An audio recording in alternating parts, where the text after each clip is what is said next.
आज की वीडियो में हम डिस्कस करेंगे कि क्या फॉरेन की कोर्ट से लिया गया डिवोर्स का ऑर्डर इंडिया में वैलिड माना जाएगा। ऐसे बहुत से कॉमन सिचुएशंस देखने को मिलती हैं कि इंडिया में शादी हुई, शादी के बाद हस्बैंड और वाइफ विदेश में जाकर रहने लगे, मैट्रिमोनियल डिस्प्यूट शुरू हो गया, वाइफ इंडिया वापस आ गई, हस्बैंड ने वहाँ पर डिवोर्स का केस डाल दिया और वाइफ ने उसके प्रोसीडिंग्स में पार्टिसिपेट भी नहीं किया और हस्बैंड ने डिवोर्स का ऑर्डर ले लिया। अब क्या इस ऑर्डर को इंडियन कोर्ट्स रिकॉग्नाइज करेंगी? ऐसी कौन सी सिचुएशंस हैं जहां पर फॉरेन के कोर्ट से ली गई डिवोर्स की डिक्री इंडिया में वैलिड मानी जाती है? ये सभी पॉइंट्स हम आज की वीडियो में डिस्कस करेंगे। मैं आपको बेसिक लॉ के बारे में बताऊंगी और इन पॉइंट्स को क्लियर करने के लिए आपको एग्जांपल्स के साथ हाई कोर्ट और सुप्रीम कोर्ट की रूलिंग्स के साथ इन पॉइंट्स को एक्सप्लेन करूंगी। तो चलिए वीडियो को एंड तक देखते हैं। आपसे एक और रिक्वेस्ट, अगर आपने अभी तक मेरे चैनल को सब्सक्राइब नहीं किया तो प्लीज इसे सब्सक्राइब कर लें, जिससे मेरी आने वाली सभी वीडियोस का नोटिफिकेशन आपको मिल सके। सबसे पहले बेसिक लॉ के बारे में बात करते हैं।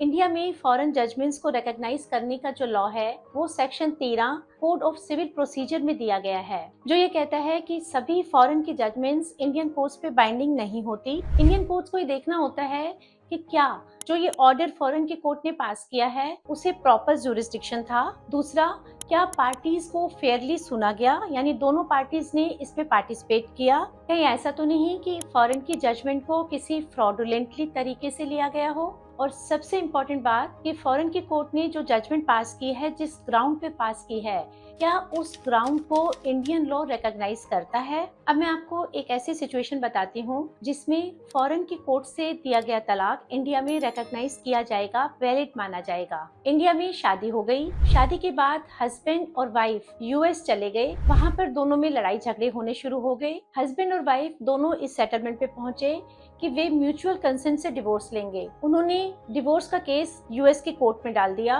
दोनों ने इफेक्टिवली और वॉलंटरीली कोर्ट की प्रोसीडिंग्स में पार्टिसिपेट किया और यूएस की कोर्ट ने डिवोर्स की डिक्री पास कर दी। अब जो ये ऑर्डर है ये इंडिया में वैलिड माना जाएगा, रिकॉग्नाइज किया जाएगा। केरला के हाई कोर्ट में भी एक ऐसा केस आया जिसमें कोर्ट ने फॉरेन की कोर्ट से दिए गए डिवोर्स के ऑर्डर को रिकॉग्नाइज किया, उसे वैलिड माना। अगर आप इस केरला हाई कोर्ट की जजमेंट को पढ़ना चाहते हैं तो इसका लिंक मैं डिस्क्रिप्शन में दे रही हूँ। अब हम एक ऐसी सिचुएशन डिस्कस करते हैं जिसमें फॉरेन की कोर्ट से जो डिवोर्स का ऑर्डर पास किया गया उसे इंडियन कोर्ट्स ने रिकॉग्नाइज नहीं किया, वैलिड नहीं माना। चलिए इसे सुप्रीम कोर्ट के एक लेटेस्ट जजमेंट से समझते हैं। इस केस में लड़का और लड़की दोनों इंडियन सिटीजन्स थे।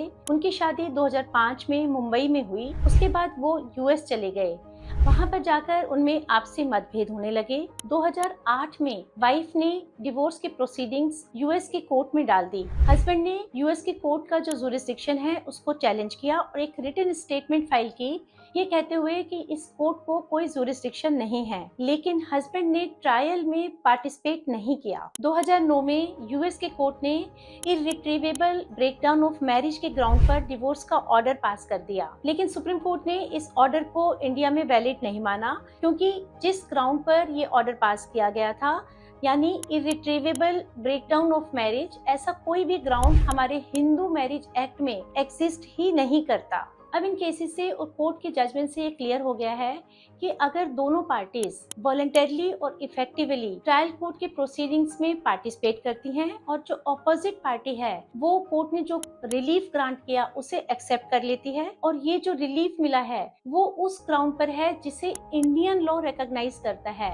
अगर ये सभी कंडीशंस फुलफिल होती हैं तो इंडियन कोर्ट्स फॉरेन कोर्ट की इस डिवोर्स के ऑर्डर को रिकॉग्नाइज करेगी, उसे वैलिड मानेगी। मैं उम्मीद करती हूँ कि वीडियो आपको काफी इंफॉर्मेटिव लगी होगी। लेकिन अगर अभी भी आपको इस टॉपिक से रिलेटेड कोई भी कंफ्यूजन है, कोई भी क्वेश्चंस हैं, तो आप कमेंट कर सकते हैं, मुझे डायरेक्ट मैसेज भी कर सकते हैं। मैं पूरी कोशिश करूंगी कि पर्सनली आपके क्वेश्चंस का आंसर करूं। वीडियो को प्लीज लाइक व शेयर करें और चैनल को सब्सक्राइब करना ना भूलें। धन्यवाद।